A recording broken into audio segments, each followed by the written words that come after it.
श्री कुंज बिहारी श्री हरदास सभी सखियों को आज हम कल का शेष श्रवण करेंगे। एक प्रसिद्ध वेश्या जो अपनी अट्टालिका से इस दृश्य को देख रही थी, हट्ठा के नीचे उतरकर कीर्तनकारी वैष्णवों की पदधूलि में लोटपोट होने लगी। उनकी चरण रज के प्रभाव से तत्काल उसके मन में वैराग्य उत्पन्न हुआ। वह कीर्तन मंडली के महंत के चरणों में लोटने और कर्दन करने लगी। महंत ने पूछा, तुम चाहती क्या हो? उसने उत्तर दिया, मैं चाहती हूँ कि मेरे पास जो लाखों रुपए के आभूषण हैं, आप वह ठाकुर जी के लिए ले लें। मेरी जितनी धन संपत्ति है उसे वैष्णव सेवा में लगा दें और मुझे शिष्या के रूप में स्वीकार कर लें। महंत जी ने कहा, मैंने तुम्हारी प्रार्थना स्वीकार की, तुम अब मेरी शिष्या हो। मेरी एक आज्ञा का पालन करो। तुम्हारी जितनी भी धन संपत्ति है और जितने अलंकार आदि हैं उसे वृंदावन जाकर श्री गोविंद जी के चरणों में समर्पण कर दो। वैश्य ने ऐसा ही किया और जैसा वैश्य का चाहना था वैसा ही किया। पर जब वह वृंदावन जाकर गोविंद जी के पुजारी अपनी इच्छा प्रकट की तो उन्होंने कहा, मैं तुम्हारा सब कुछ ग्रहण नहीं कर सकता, मैं तुम्हारा सब कुछ ग्रहण नहीं कर सकता। वैश्य ने हताश होकर 3 दिन तक यमुना तट पर बिना अन्न जल की ही पड़ी रही। तब गोविंद देव जी ने पुजारी जी को आज्ञा दिया, तुम यमुना तट जाकर उस वैश्य को ले आओ, उसका सब धन लेकर मुझे मेरा भोग लगाओ और अपने हाथों से मेरा श्रृंगार करने दो। पुजारी जी ने ऐसा ही किया। वैश्या ने स्नान कर अपने हाथ से श्री गोविंद देव जी के श्रृंगार किया। उसके धन से गोविंद देव जी की जो विविध प्रकार के भोग लगाया था, वैष्णवों को आमंत्रित कर उन्हें भोजन कराया गया। उसी रात प्रसाद भोजनकारी वैष्णवों को स्वप्न दोष हुआ। प्रातःकाल परस्पर कथोकथन के पश्चात उन्होंने पुजारी से उस दिन के प्रसाद के संबंधी में पूछा तो उसने आधोपांत सब वृत्तांत कह सुनाया। वैष्णवगण यह जानकर बहुत दुखी हुए कि उन्होंने वैश्या का अन्न खाया है। वे अपनी अपनी कुटी पर आ जाकर 3 दिन तक बिना अन्न जल ग्रहण किए पड़े रहे। तीसरे दिन वे की शेष रात्रि में गोविंद देव जी ने स्वप्न में उनसे कहा, तुम क्यों मेरे प्रति क्रोध कर आत्महत्या करना चाह रहे हो? गोविंद जी ने स्वप्न में कहा कि तुम क्यों मेरे प्रति क्रोध कर आत्महत्या करना चाह रहे हो? आत्महत्या ना करें तो क्या करें? तुमने हमारा घर द्वार छुड़वा कर इतने दिन अपने चरणों में शरण में रखा, क्या इसलिए कि वैश्य का अन्न खिलाकर हमारा धर्म नाश करो? पंडितों ने एक साथ उत्तर दिया। गोविंद देव जी बोले, मैंने कब कहा था तुमसे वैश्य का अन्न खाने की? मैं तो सभी कुछ खा सकता हूँ, पर तुमसे सब कुछ खाने की तो कहूँ तक नहीं। तो हम क्या करें? महाप्रसाद आप सामने आए तो उसकी उपेक्षा का अपराध के भागी बने? पंडितों ने पूछा। गोविंद देव जी ने उन्हें ऐसी स्थिति में प्रसाद का केवल एक कण लेकर उसका सम्मान करने का आदेश दिया।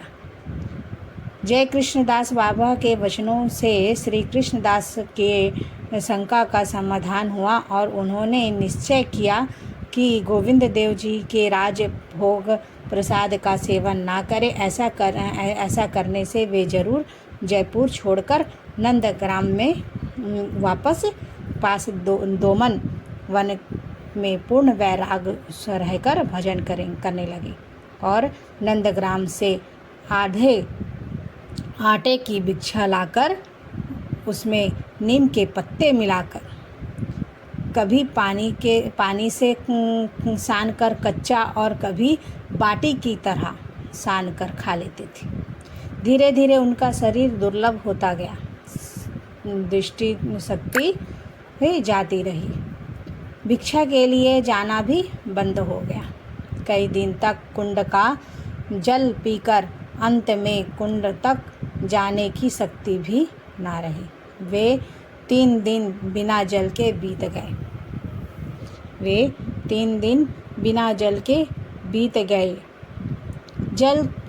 तब करुणामयी राधा रानी का हृदय विगलित हुआ और उन्होंने ललिता सखी से कहा, तू क्या अब भी कृष्णदास पर कृपा ना करेगो? तू अब भी कृष्णदास पर कृपा ना करेगो? यह क्या मेरे नाम पर कलंक लगाएगी? राधा रानी श्री जी से ललिता सखी से कह रही कि क्या उन पर कृपा नहीं करोगी? तो मेरे नाम पे क्यों कलंक लगा रही हो? यह प्रसाद की थाली ले जा और उसे भोजन करा ला। ललिता जी प्रसाद की थाली लेकर ब्रजबाला के रूप में दोमन वन में श्री कृष्णदास बाबा के पास जा उपस्थित हुई और बोली, बाबा प्रसाद पाले। मेरी मैया ने तेरी दुख देखकर माँ को भेजो है, प्रसाद ले ली। इस वाणी सुधा का श्रवण गुट में पड़ते ही और प्रसाद का दिव्य गंध नासिका रंध्रों में जाते ही कृष्णदास के दिव्य शक्ति का संचार हुआ। उन्होंने प्रेम से प्रसाद का सेवन किया। प्रसाद सेवन कर थाल को रज से मांझ दिया और ब्रजबाला रूपी ललिता ने पूछा, बाबा तू मांगबे को क्यों ना जाए है?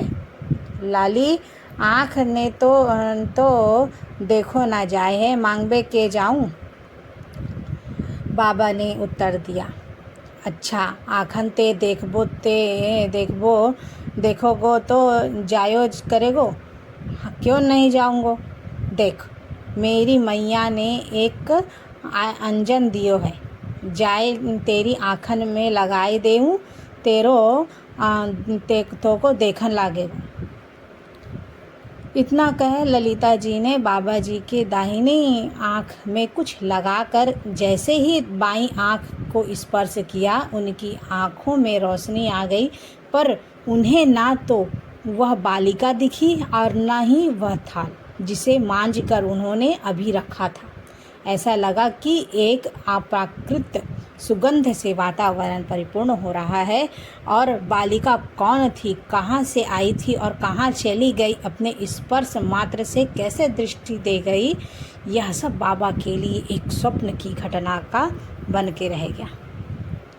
इसका यथार्थ मर्म जानने के लिए वे 3 दिन तक वैसे ही पड़े रहे। तीसरे दिन रात्रि में तंद्रावश्या में उन्होंने देखा कि कोटि विद्युत घटा को तुच्छ करने वाली दिव्य कांति संपन्ना एक देवी उनसे कह रही है कि तुम क्यों दुखी हो रहे हो? अब तुम्हें भय किस बात का है? मैं तुम्हारी हूँ और तुम मेरे अभिन्न सखी ललिता के ललित कर से दृष्टि शक्ति प्राप्त करने के साथ साथ तुम सर्वशक्ति प्राप्त कर चुकी हो। अब निश्चित होकर गोवर्धन चले जाओ। वहाँ मुझे प्राप्त करने का सहज सोपान निश्चित मेरे चरणों में निष्ठावान वैष्णवों को कृतार्थ करो। इतना कहकर देवी अंतर्धान हो गई। बहुत देर तक बाबा अश्रु कंपादित सात्विक विकारों से अवसन्न रहे। उसके पश्चात अपने को सर्वशक्ति संपन्न और सफल मनोरथ जान पान प्रेम सिंधु की तरंगों में शुष्क काष्ठ की तरह तैरते हुए गोवर्धन तट पर आने लगे। श्री कृष्णदास बाबा गोवर्धन में चक्केश्वर नामक स्थान पर रहने लगे। उस समय राधा कुंड और गोवर्धन में बहुत से पंडित महात्मा स्वरूप सनातनादि गोस्वामी से संस्कृत ग्रंथों का सहारा लेकर भजन करते थे। कृष्णदास बाबा को संस्कृत भाषा का यथाश्रेष्ठ ज्ञान न था, इसलिए वे किसी वृद्ध वैष्णव के निकट श्री हरि नामामृत व्याकरण का अध्ययन करने लगे। जय श्री कृष्ण। सभी सखियों को शेष कल। श्री हरिदास।